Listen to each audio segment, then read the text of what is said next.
시작 전에 쭈쭈 채널 구독과 좋아요, 알림 설정 한 번씩만 부탁드립니다. 쭈하쭈랑 여러분 안녕하세요. 쭈쭈 채널 다니엘입니다.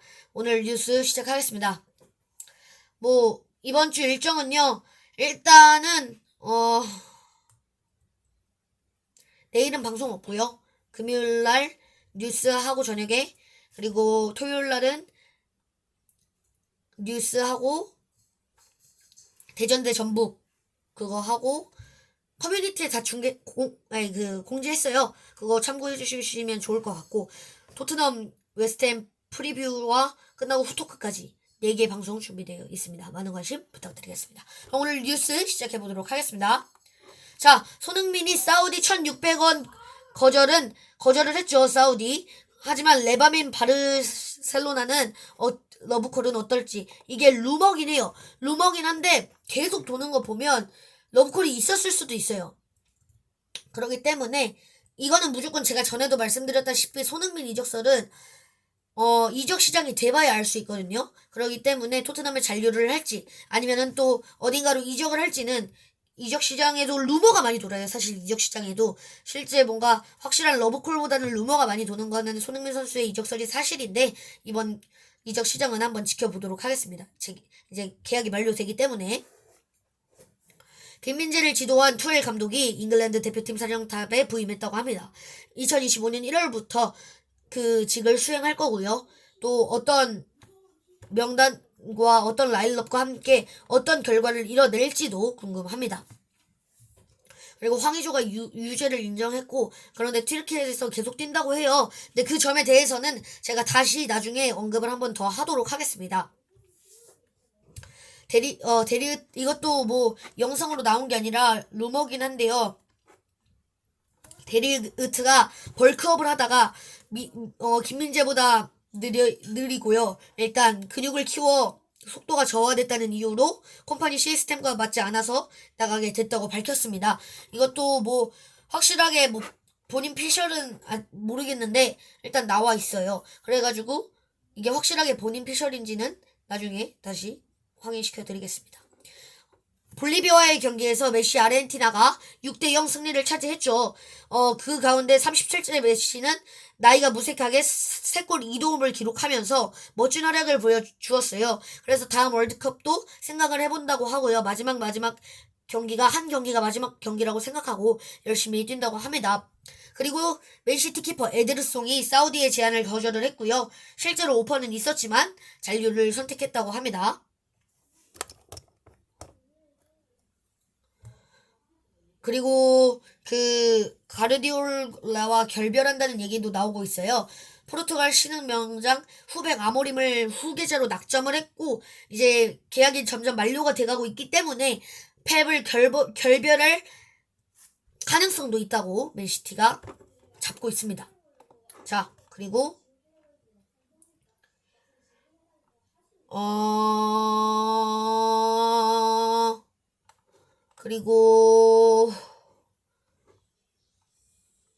포그바를 데려오고 싶다고 K리그 미디어데이에서 링가드가 깜짝 발언을 했어요.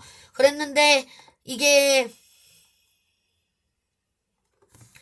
링가드가 자기가 받은 러브콜에는 거절을 하고 서울서 우승을 하고 싶다고 밝혔고요. 그런데 이 포그바를 데려오고 싶다는 내용이 이게 진담이었는지 아니면 농담 삼아 한 내용이었는지는 잘 모르겠습니다. 오면 좋겠죠. 세대 교체를 성공적으로 이뤄나가며 손풍 타는 홍명보호가 공격에서 세밀한 플레이가 늘어나서, 제가 어제도 분석할 때도 말씀드렸다시피 저희가 골 결정력을 살리는 게 안 되고 있기 때문에 그 살리는 것을 좀 해준다면 우리나라가 더 이제 2026 월드컵에서 강한 모습을, 손흥민 선수, 황희찬 선수, 또 조규성 선수 여러 공격수들이 합류를 해준다면 더 강한 모습을 보여줄 수 있지 않을까라고 저는 생각합니다.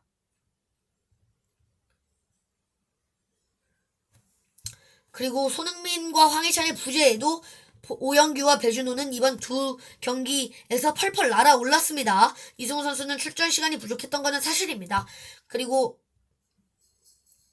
중국 기자의 비판에 신태용 감독이 중국 축구는 똥볼 축구였다라고 말을 했다고 해요. 그 인터뷰를 제가 봤는데요. 그 인터뷰에서 신태용 감독이 중국이 훨씬 나은 축구를 했다. 뭐 이렇게 기자가 얘기를 하니까 우리가 훨씬 나은 축구를 했고 하지만 우리는 골 결정력을 살리지 못했다. 그 점에서 더 보완을 해야 될 것 같다라고 얘기를 했다고 해요. 그래서 실제로 인도네시아가 찬스는 더 많이 만들었습니다. 14대 7로 슈팅 숫자도 좋았고요. 그렇지만 신태용 감독의 말대로 인도네시아는 골 결정력을 살리지 못한 게 조금 아쉬웠다고 판단이 됩니다.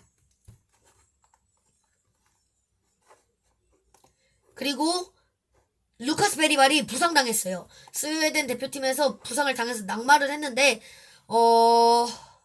아마 토트넘에서도 정확한 부상 결정 시기와 어느 부인지는 나오지 않았지만 토트넘에서도 좀 결장을 할 것으로 판단이 됩니다.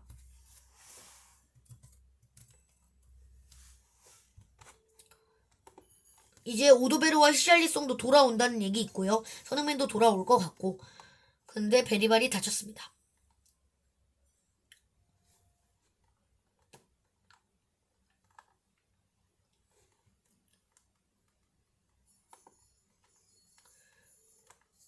갑자기 뜬 내용이긴 한데요. 충격적인 소식이긴 하고요. 토트넘이 포스텍 감독을 경질한다는 얘기가 있는데 그러면 누굴 데려오냐? 바로 뉴캐슬의 하우 감독이 유력 후보래요. 이거는 아마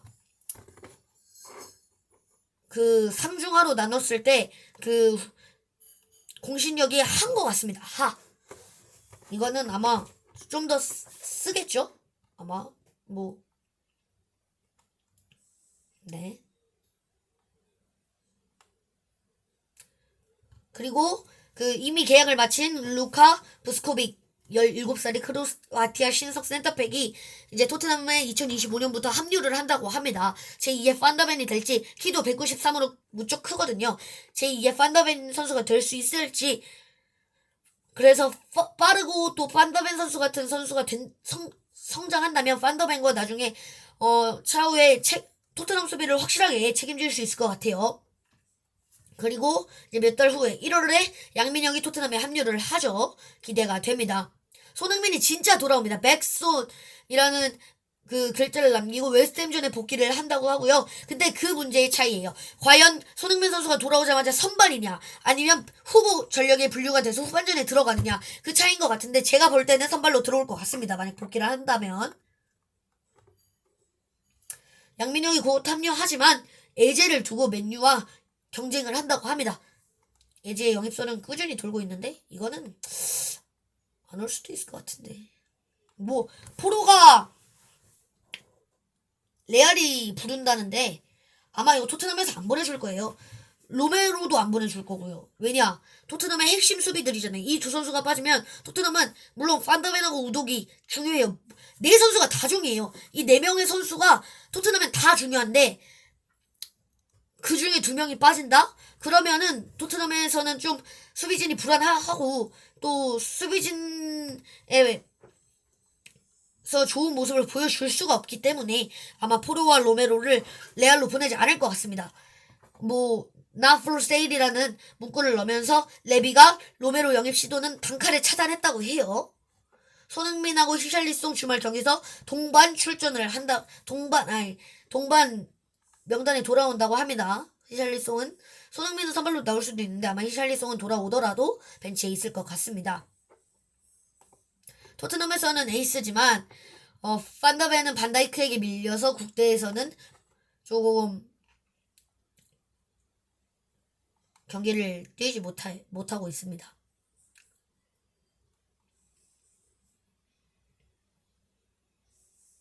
그리고 벨기에 리그에서 러브콜을 받은 메이슨 코치는 거절을 했습니다. 토트넘에 남겠다고 했어요.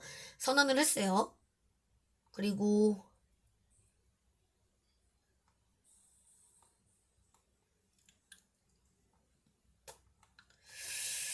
어제 경기를 맞아 좀 얘기를 하자면 그 전에 일본과 호주 1대1로 비겼어요. 그리고 키르기즈스탄 대 북한은 키르기즈스탄이 1대0으로 이겼고 중국 대 인도네시아는 중국이 1대1로 승리를 했습니다.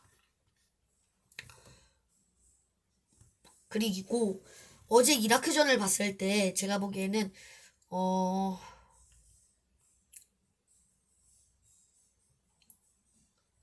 박용우 선수와 황인범 선수를 놨을 때 보다 정우영 선수랑 황인범 선수를 놨을 때가 훨씬 더 안정적이긴 해요.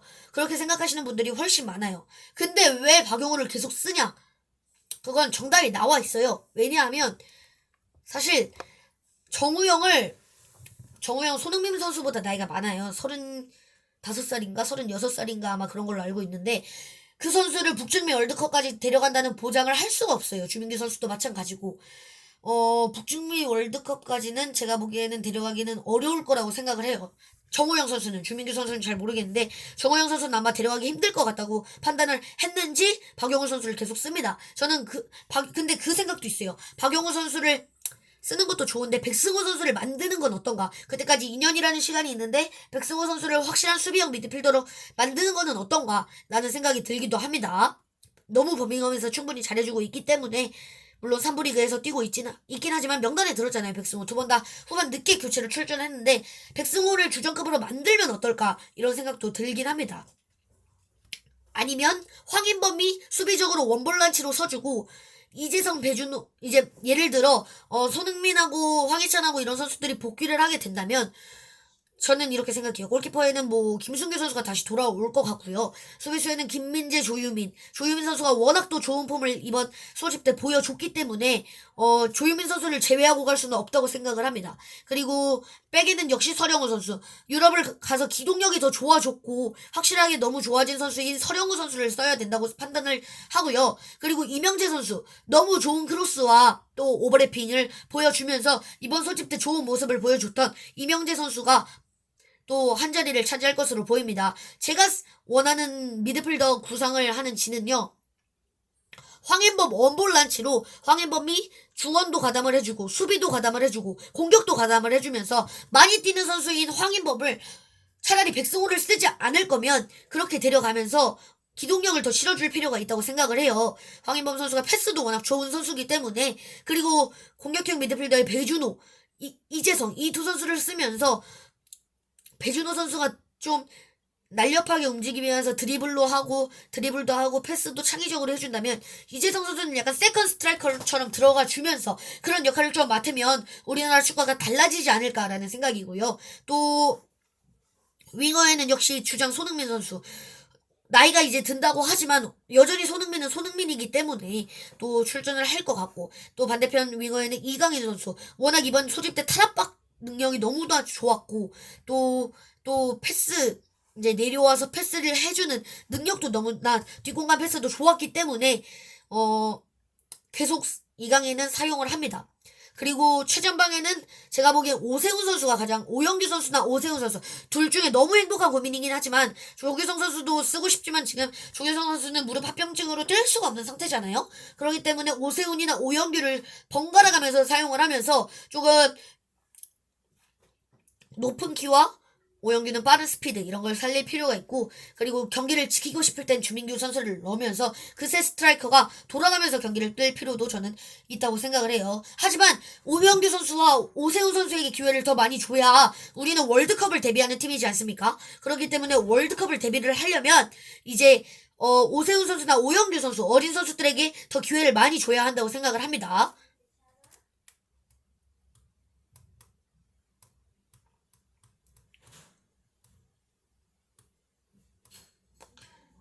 그리고 비카리오 선수가 주장단에 합류했다는 소식도 있고요.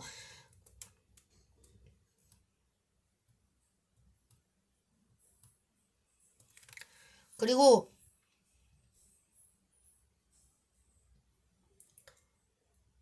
뭐 이런 소식도 나옵니다.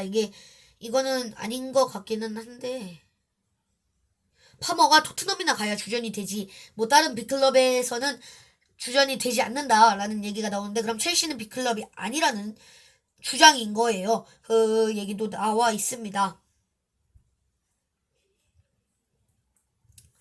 그리고 또 이번 주말 프리미어리그 경기가 있는데 토트넘 대 웨스트햄은 보는데 토트넘 대 웨스트햄 경기는 제가 보기에 뭐 그때 가서 제가 다시 선발 라인업을 예측할 거긴 하지만 그냥 선수들 누가 나올 거라 예상되냐면 퍼펙트 똑같을 것 같고요. 미드필더진 쿨루세스키, 메디슨, 뭐 비수마, 벤타쿠르 그 선수 똑같을 것 같고 공격수만 좀 손흥민 선수만 변화가 있지 않을까라고 생각은 합니다. 뉴스가 오늘 많이 나오진 않네요.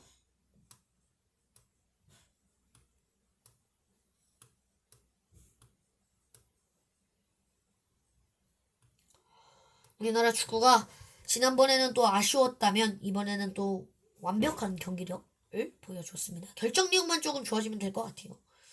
항상 경기력은 좋아요. 근데 결정력이 안 좋아요. 결정력이. 결정력을 좀 보완을 해야 되지 않나. 저는 그렇게 생각해요. 결정력이 안 좋은 이유는 뭐 이제 서로 호흡을 안 맞추다 보니까 뭐 이제 패스를 주고받는 거나 이런 거는 우리나라 선수, 유럽 선수가 많아져서 좋은데 이제 조금 이제 그 짧게 주는 패스나 그런 건 너무 좋은데 길게 넣었을 때 뭔가 그 타이밍이 서로 안 맞거나 약간 그 안에 내부적인 뭔가 문제가 있을 수도 있는데 좀 결정력이 보완이 됐으면 좋겠는 바람입니다.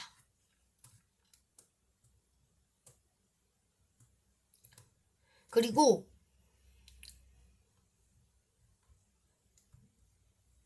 어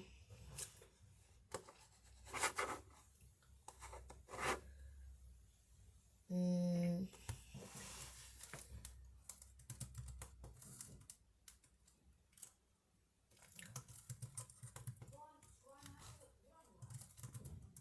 자, 은바페가 스웨덴서 성폭행 혐의 피소 이거 어제 말씀드렸는데 아직까지 뭐 진실은 나오지 않아서 황의조 선수는 4형 구형을 받았습니다. 사실상 국가대표로서는 끝났고요. 뭐 아쉽습니다.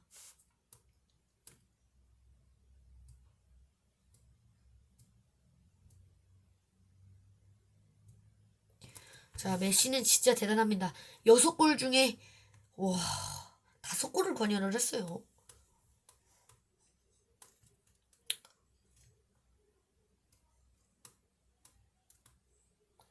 그리고 뭐 MOM은 사실 배준호 선수를 뽑았지만 뒤에서 또 꾸준히를 맡아준 황인범 선수도 잘 해주었습니다.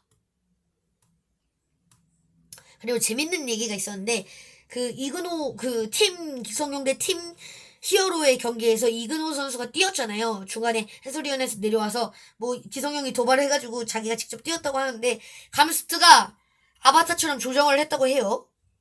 재밌었습니다. 그리고 팀 쉴드 대 팀 스페어 그 경기 이제 곧 하죠. 너무 재밌었던 것 같아요.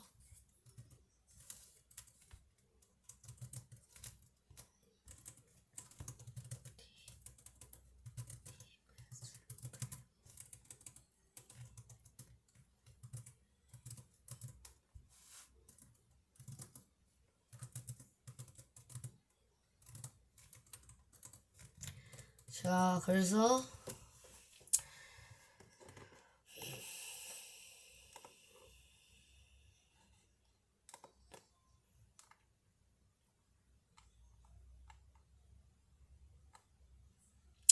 근데 진짜 이건 재밌을 것 같아요. 스페어 대 쉴드는 어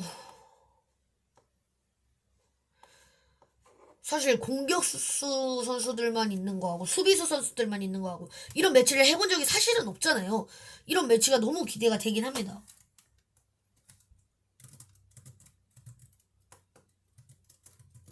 이번 주말이 좀 재밌을 것 같긴 합니다. 여러 방송이 있으면서 좀 많은 방송을 할 예정이죠. 4개나 하기 때문에 아마 시간대를 정하진 않았는데 아마 뉴스는요.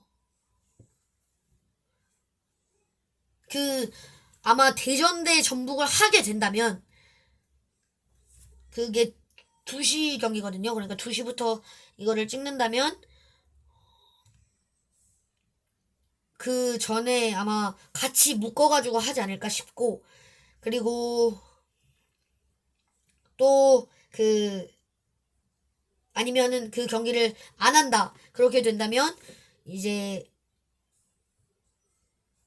그 프리뷰 할 때 하지 않을까 싶고, 그리고 프리뷰와 후토크 모두 그 거의 뭐 30분씩 진행을 할 예정이에요. 프리뷰는 뭐 좀 길 수 있고요. 후토크도 분석을 해야 돼서 좀 깁니다. 후토크가 좀 더 길고요. 프리뷰는 후토크보다 짧긴 한데 좀 길게 할 예정이에요. 만약에 뉴스에서 못했던 얘기 있으면 뉴스에서 못했던 얘기도 하고, 오늘은 뉴스가 안 나와서 여기서 마무리해야 될 것 같습니다. 편집해서 올리고, 내일은 아까 말씀드렸다시피 방송 없습니다. 방송 없고,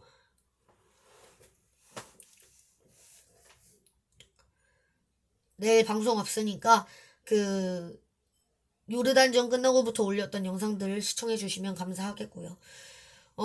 그리고 금요일날 뉴스 방송 있습니다. 오늘처럼 저녁에 또 뉴스 방송 해드릴 거고요. 그리고 또 토요일날은 아까 공지 드렸다시피 4개의 방송 있습니다. 많은 시청 부탁드리겠습니다.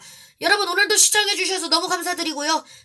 오늘 뉴스를 전해드렸는데, 오늘은 분석은 경기가 없어서 안 했지만, 뭐, 토요일에 분석은 토요일에 보실 수 있고요. 금요일날 또 뉴스로 다시 찾아뵙도록 하겠습니다.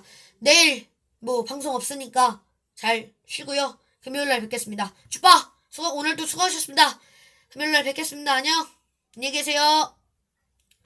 쭈쭈 채널 구독과 좋아요, 알림 설정 한 번씩 부탁드립니다. 감사합니다. 쭈빠! 오늘 여기까지 하겠습니다.